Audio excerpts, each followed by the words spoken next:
بسم الله الرحمن الرحيم. السلام عليكم ورحمة الله وبركاته. إن الحمد لله نحمده ونستعينه ونستغفره ونعوذ بالله من شرور أنفسنا وسيئات أعمالنا. من يهده الله فلا مضل له ومن يضلله فلا هادي له. أشهد أن لا إله إلا الله وحده لا شريك له وأشهد أن محمدا عبده ورسوله وحبيبه وخليله ولا نبي ولا رسول بعده. يا أيها الذين آمنوا اتقوا الله حق تقاته ولا تموتن إلا وأنتم مسلمون. أما بعد فإن أصدق الحديث كتاب الله وخير الهدي هدي محمد صلى الله عليه وسلم وشر الأمور محدثاتها وكل محدثة بدعة وكل بدعة ضلالة وكل ضلالة في النار. أحبتي في الله رحمني ورحمكم الله.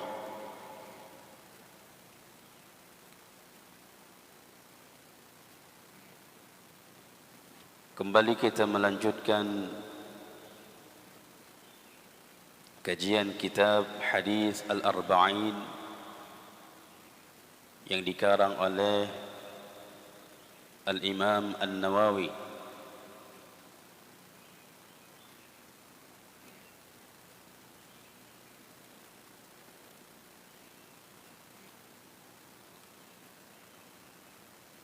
Kita sudah mengambil separuh dari hadis yang kedua.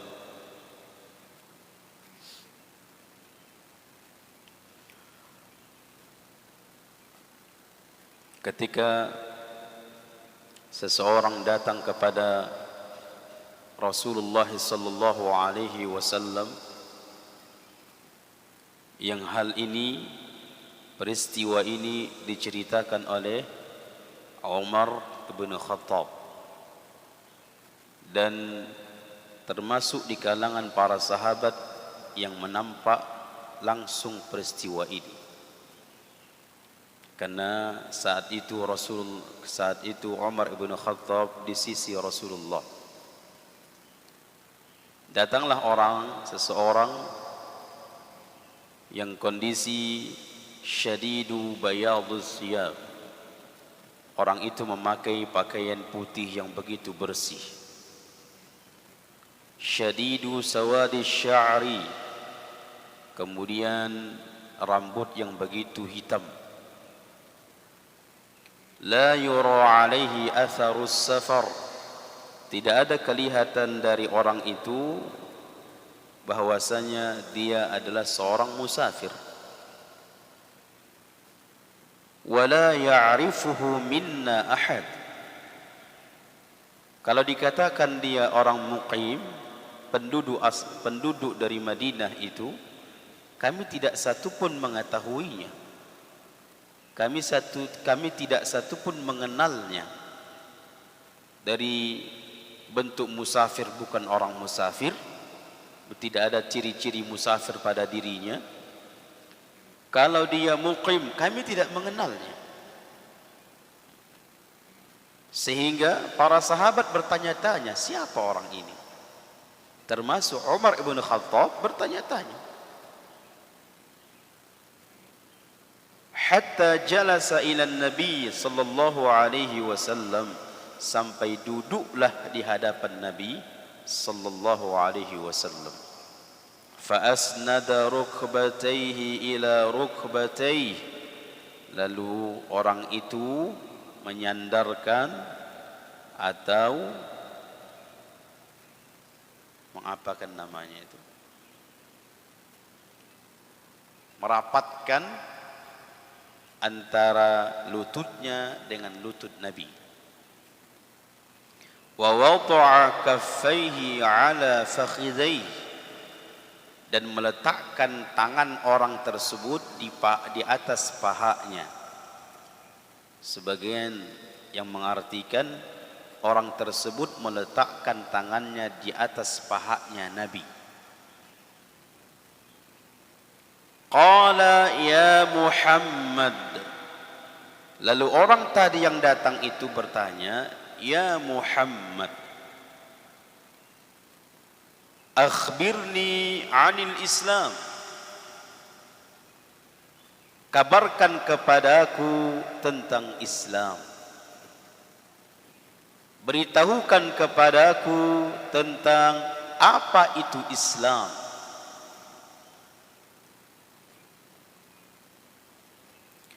Faqala Rasulullah sallallahu alaihi wasallam, kemudian Rasulullah menjawab karena dipinta. Rasulullah SAW menjawab karena ditanya.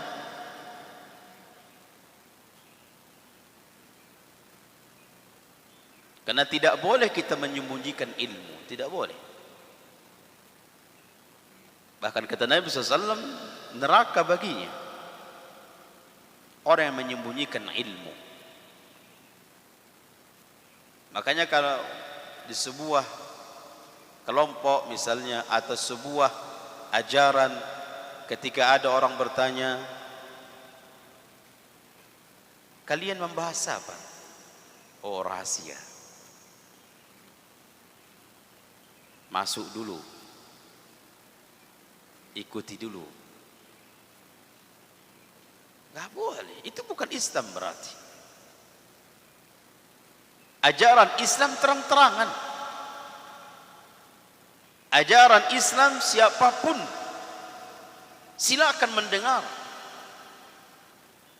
Terbuka, tidak ada sembunyi-sembunyi, tidak ada. Makanya kajian seperti ini misalnya di masjid, ini tidak tersembunyi, silakan. Mungkin awal-awal muncul kajian-kajian sunnah akan diteliti orang-orang yang mungkin bagian ini duduk di situ meneliti, menelaah, mendengarkan apa yang katanya. Kajian-kajian itu membuat provokasi, membuat perpecahan. Dengarkan kajian sunnah itu, dengarkan. Sehingga karena tidak faham mereka, lalu kajian-kajian yang namanya kajian salaf, kajian sunnah dibubarkan. Mereka tidak faham dan mereka tidak pernah duduk, bahkan mereka tidak pernah mendengarkan.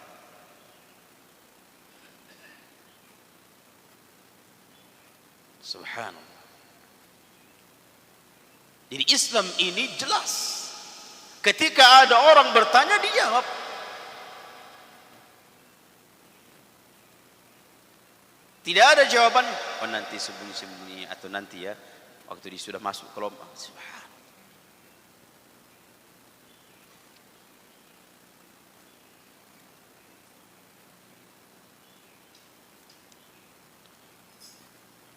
Ketika orang itu bertanya, ya Muhammad, akhbirni 'anil Islam, wahai Muhammad, kabarkan kepadaku, beritahukan kepadaku tentang Islam. Faqala Rasulullah sallallahu alaihi wasallam, maka Rasulullah SAW menjawab, al-Islamu an tashhada an la ilaha illallah wa anna Muhammadar Rasulullah wa tuqima as-salah wa tu'tiya az-zakah wa tasuma Ramadan wa tahujja al-baita in istata'ta ilaihi sabila. Inilah yang kita kenal dengan rukun Islam. An tashhada an la ilaha illallah, engkau bersaksi bahwasanya tidak ada ilah, tidak ada sesembahan yang benar illallah, kecuali sesembahan yang benar itu hanya menyembah Allah. Kalau ada mengartikan tidak ada Tuhan selain Allah, belum sempurna. Karena masih banyak manusia menjadikan selain Allah dianggap sebagai Tuhan.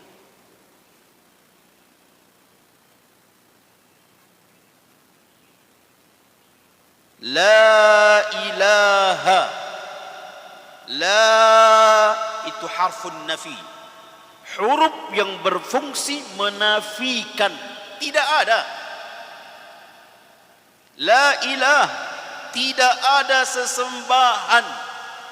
Secara asal seluruh sesembahan tidak ada.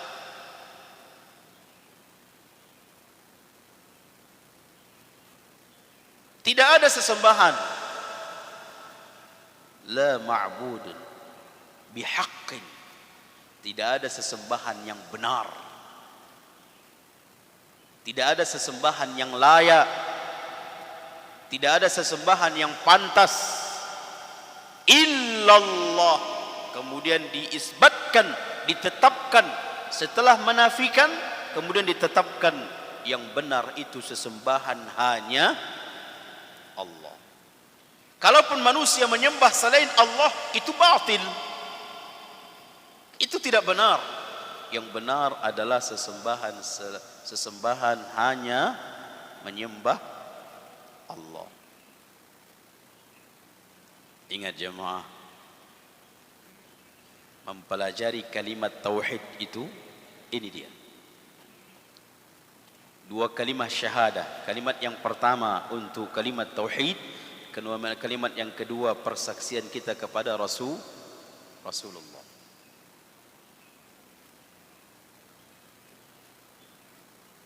Kalau ada orang menjadi saksi,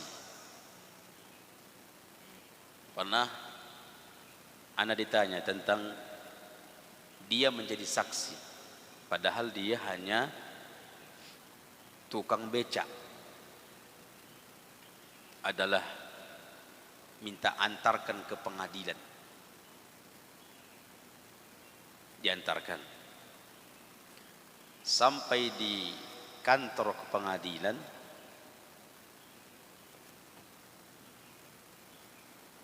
dia dipinta untuk menjadi saksi atas kekerasan dari suaminya, karena istrinya minta bercerai.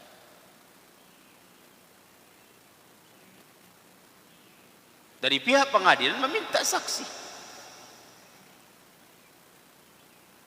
Lalu perempuan ini meminta kepada tukang beca ini menjadi saksi. Tak apa-apa Pak, saya bayar nanti berapa. Padahal dia tidak kenal siapa perempuan itu, di mana rumahnya, siapa nama suaminya, siapa, tak kenal.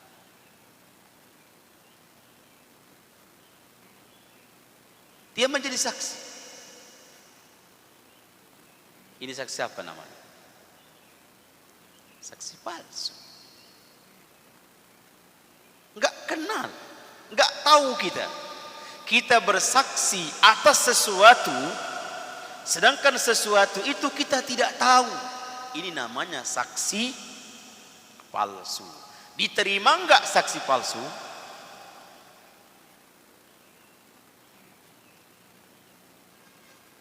Mungkin dari pihak pengadilan di dunia ini diterima, namun pengadilan Allah nanti tidak akan diterima.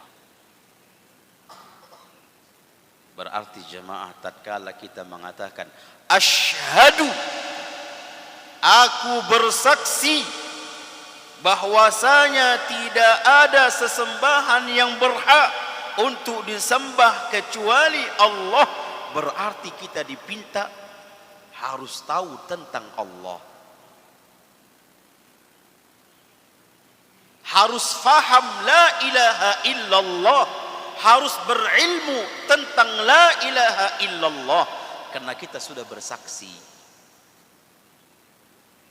Kalau kita bersaksi namun tidak mempelajari kalimat la ilaha illallah, tidak memahami kalimat la ilaha illallah, nanti persaksian dia di akhirat ditolak.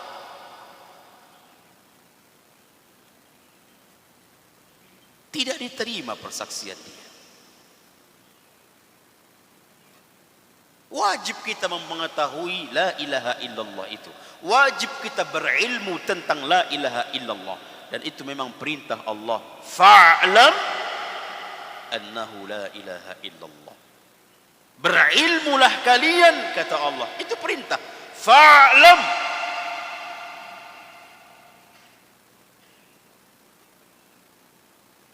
Dan asal dari perintah hukumnya wajib.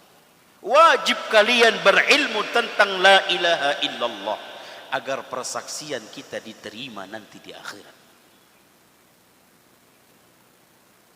Wallahi wallahi, kalau orang muslim memahami kalimat la ilaha illallah, demi Allah dia tidak akan pernah melakukan kesyirikan.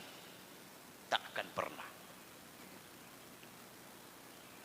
Namun apa yang terjadi di kaum muslimin? Masih banyak kesyirikan? Masih banyak. Membangun rumah, apa mau digantungkan sih? Apa Pak yang digantungkan di membangun rumah? Kelapa, pisang, jantungnya juga. Untung tak pohonnya juga ya. Untuk apa itu semua? Kalaulah dia berkeyakinan dengan cara itu agar menjaga rumah itu baik, terhindar, ini syirik.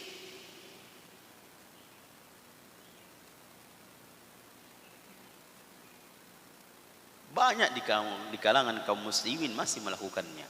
Berarti ini menunjukkan bukti bahwasanya tidak faham la ilaha illallah.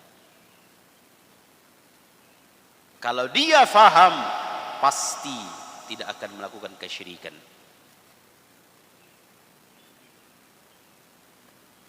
Demikian juga persaksian kita kepada Rasulullah di kalimat yang kedua, wa asyhadu anna Muhammadar Rasulullah, dan aku bersaksi Muhammad itu Rasul, utusan Allah.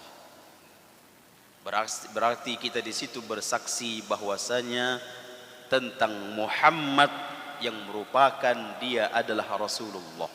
Kalau kita tidak mengenal tentang Rasulullah, persaksian kita akan ditolak.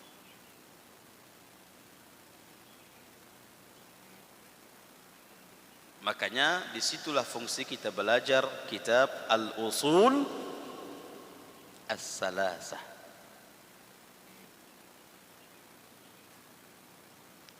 Dan tiga perkara ini jugalah yang akan ditanyakan di alam barzakh.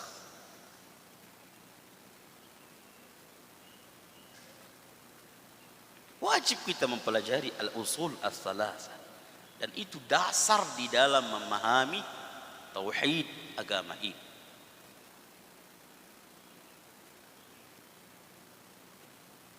Tapi insyaallah jemaah Masjid Al-Imam Asy-Syafi'i Kandis sudah khatam Al-Usul As-Salasah. Iya jemaah. Belum juga. Jadi wallahi jemaah, ilmu itu luas jemaah. Ilmu itu luas. Semakin seseorang mendalami ilmu, semakin merasa dia tidak apa-apa. Makanya para ulama itu mereka tidak sembarangan menjawab. Bahkan mereka terkadang melemparkan pertanyaan itu kepada si fulan. Tanya kepada si fulan. Tanya kepada si fulan. Allah ya ana tatkala subhanallah, nikmat dari Allah. Ketika ana duduk di kajian dari Ustaz Dr. Asfri di Umar bin Khattab, pas kebetulan membahas tentang Sahih Bukhari. Subhanallah. Ada sebuah peristiwa amalan yang Nabi melakukannya, salat 2 rakaat setelah asar. Setelah asar. Sepengetahuan kita, adakah salat 2 rakaat setelah asar? Ada jemaah? Enggak ada. Tidak ada. Ketika ada 3 sahabat mengutus seseorang sahabat bertanya kepada Aisyah tentang salat 2 rakaat itu setelah asar, dan sahabat ini mengatakan, sedangkan Aisyah atau engkau wahai Aisyah melakukannya, mengamalkannya.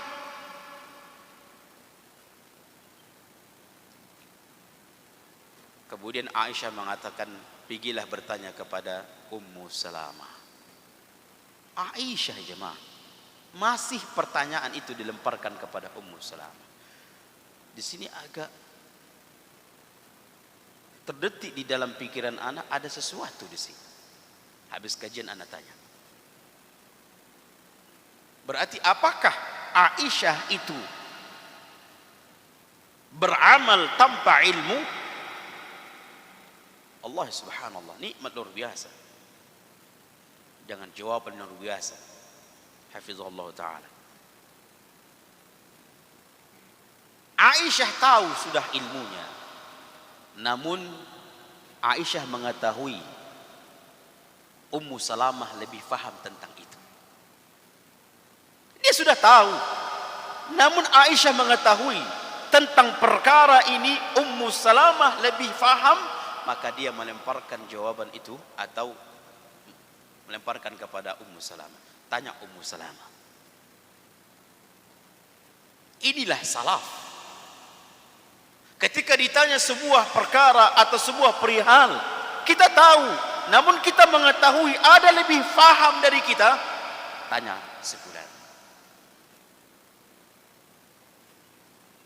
Tanya si fulan, dia lebih faham. Ini adabnya salaf.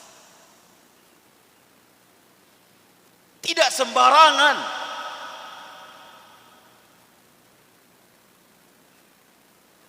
Bahkan ada orang memaksakan diri untuk menjawab, padahal masih samar-samar.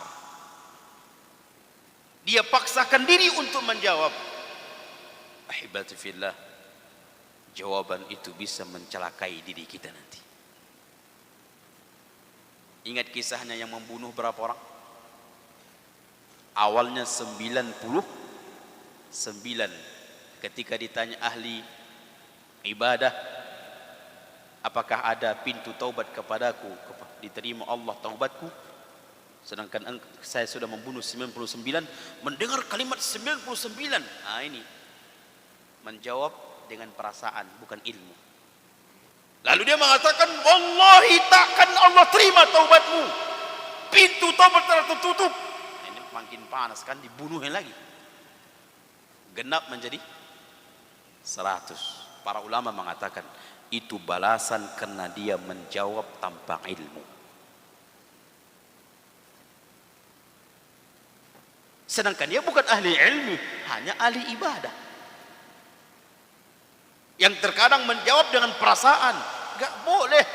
Agama ini bukan perasaan. Agama ini dibina di atas dalil, ilmu, bukan perasaan.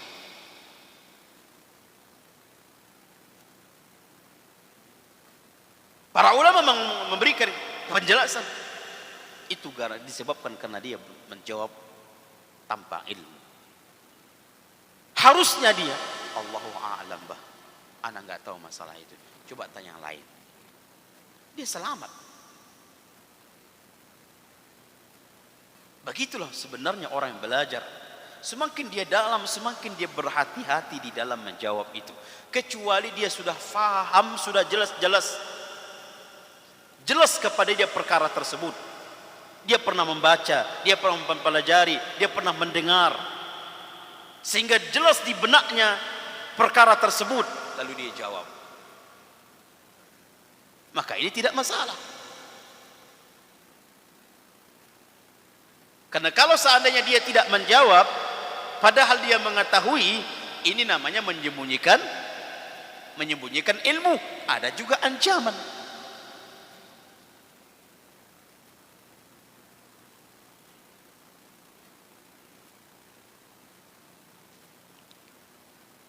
Maka hibati fillah, kita harus berilmu tentang la ilaha illallah, kemudian berilmu tentang Muhammadur Rasulullah. Ada subhanallah, ada sebuah kitab Syamaliyah. Ada sebuah kitab itu luar biasa tentang Rasulullah itu. Kitab Asy-Syama'il Muhammadiyah.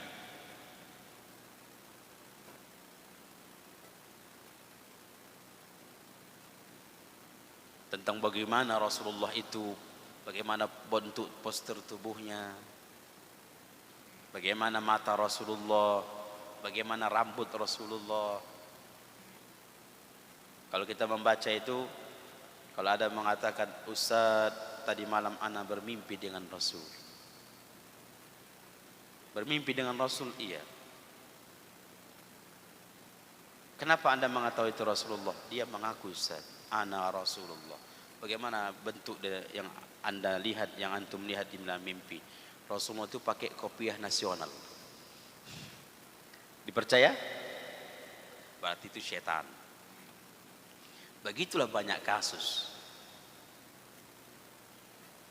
Karena tidak mengetahui tentang bentuk Rasulullah.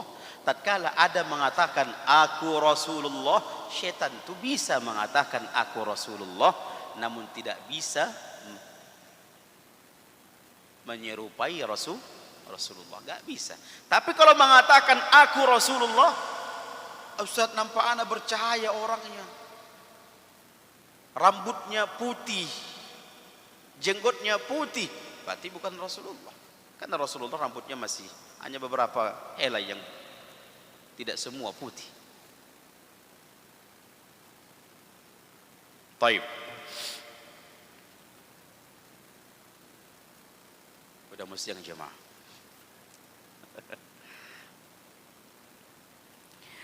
Di sini lebih subhanallah, lebih unik lagi. Qala, ketika Rasulullah itu menjawab rukun Islam, 2 kalimat syahadat, mendirikan salat, membayar zakat, puasa Ramadan, menunaikan haji bagi yang mampu. Qala, kemudian orang itu yang bertanya itu mengatakan, shadaqta, engkau benar. Qala, maka berkata Umar, fa'ajibna lahu, kami semakin bingung kepada orang ini. Yas'aluhu wa yusaddiquhu, dia yang bertanya, dia pula yang membenarkan. Makin bingung kami, kata Umar. Dia yang bertanya, dia pula yang benarkan. Ini semua subhanallah. Ini juga faedah jemaah, dikatakan oleh para ulama. Kalau kita sudah tahu, bolehkah kita bertanya? Makanya orang bertanya itu ada macamnya. Dia sudah tahu, kemudian dia tanyakan kepada ustadz, sedangkan dia sudah tahu, tapi tujuannya untuk manusia sekitarnya juga tahu, maka ini boleh. Seperti kasus orang ini, dia bertanya dan dia tahu. Dari mana kita tahu dia tahu?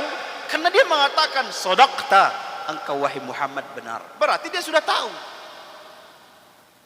Jadi ketika kita bertanya untuk supaya yang di majelis ilmu itu juga tahu, maka ini dibolehkan. Tapi kalau bertanya untuk menguji ustaz, ini ustaz ini ada nggak ilmunya ya? Dia tanya, ini tidak boleh jemaah, berdosa kita. Terkadang ustaz tahu, jemaah tidak tahu. Terkadang jemaah tahu, ustaz tak tahu.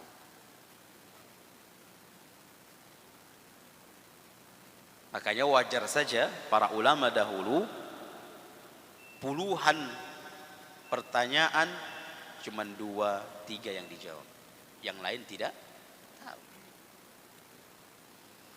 Masuk pertanyaan 10, 8 yang terjawab. Wajar. 7 yang terjawab. Wajar. Tapi ke 10 yang tak terjawab, ini bahaya ini. Pertanyaan pertama, Allahu a'lam. Pertanyaan kedua, Allahu a'lam. Berarti ngapain duduk di majelis, ngapain duduk mengisi pengajian? Berarti tidak berilmu. 20 pertanyaan sama sekali 20 tanya. Allahu a'lam, Allahu a'lam, Allahu akbar.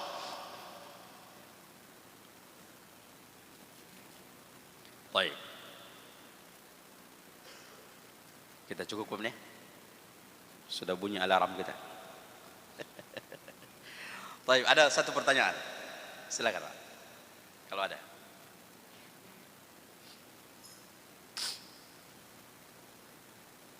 Pas. Masya Allah, ulama kibar di sini semua. Baik, kalau tidak ada kita tutup dengan doa kafaratul majlis. Subhanakallahumma bihamdika asyhadu an la ilaha illa anta astaghfiruka wa atubu ilaik. Akhiru dawana alhamdulillahi rabbil alamin. Wassalamualaikum warahmatullahi wabarakatuh.